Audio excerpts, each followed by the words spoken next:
মর্নিংয়ে ready হয়ে গেছি। Homestay, এই যে আমাদের হোমস্টে, এই হোমস্টে থেকে আমরা এখন যাব তিনচুলোয়, লাভা, লামাহাটা, এইসব আজকে সাইট সিনগুলো করব। এটা হচ্ছে ভিউ আমাদের হোমস্টের সামনে।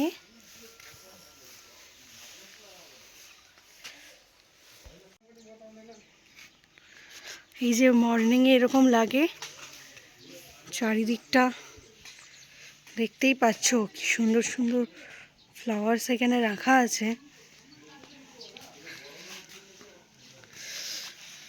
দেখো,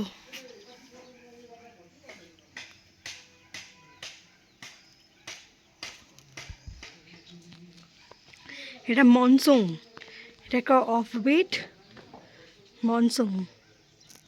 ইটস আওয়ার ব্রেকফাস্ট টাইম। पूरी विथ आलू सब्जी। वो बाद में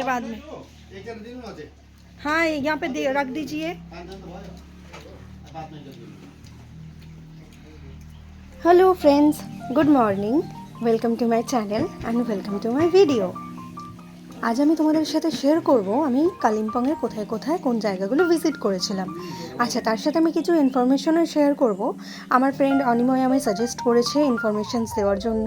ও এইসব দিকে পাকা, আমি কাঁচা, তো তোমাদেরও সাজেশন কমেন্ট বক্সে লিখো, অবশ্যই লিখবে। আমার আর কি ইমপ্রুভমেন্টের জন্য আমার অনেক হেল্প হবে। তো ফার্স্ট গিয়েছিলাম, এটা দেখো, লাভার্স পয়েন্টে।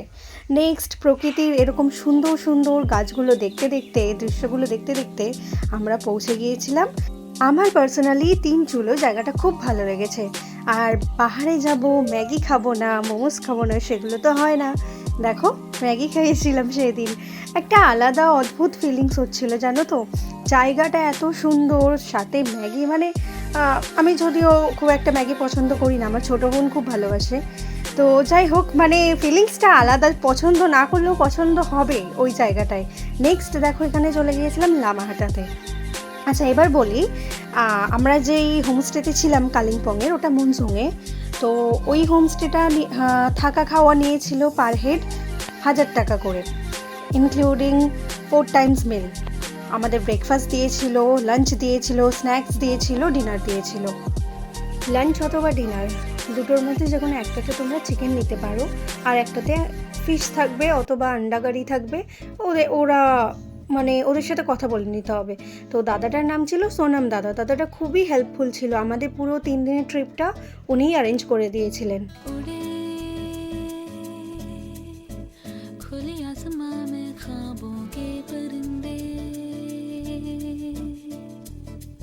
এই যে মেঘের মধ্যে দিয়ে যাওয়া, এইটা ছিল আমার নর্থ বেঙ্গলের বেস্ট এভার এক্সপিরিয়েন্স। আমি আর কি স্পিচলেস, এটা কিভাবে শেয়ার করব ফিলিংসটা। জাস্ট দারুণ লাগছিল সেই সময়টা। এই সেই বিখ্যাত স্টেশন যেখান থেকে শাহরুখ খান দৌড়ে দৌড়ে আসছিল, আর আমরা তো তখন ফিদা শাহরুখ খানের ওপর। যাই হোক, এটি হলো ঘুম স্টেশন, ভারতের সবচেয়ে উঁচু স্টেশন, এক আলাদাই মাহাত্ম্য এর।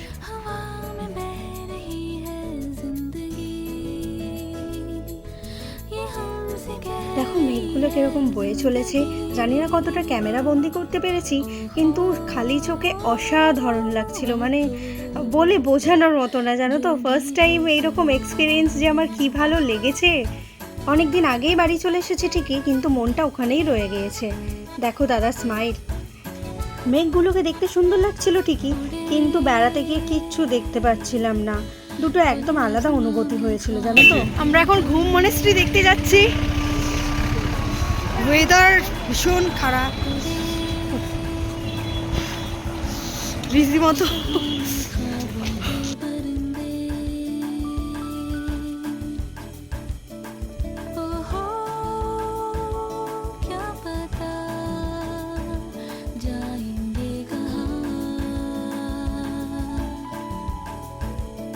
ঘুম মনেস্ট্রি দেখার পর আমরা চলে গিয়েছিলাম গোর্খা ওয়ার মেমোরিয়াল, যেটাকে আমরা বাতাসিয়া লুপ নামেই চিনে থাকি।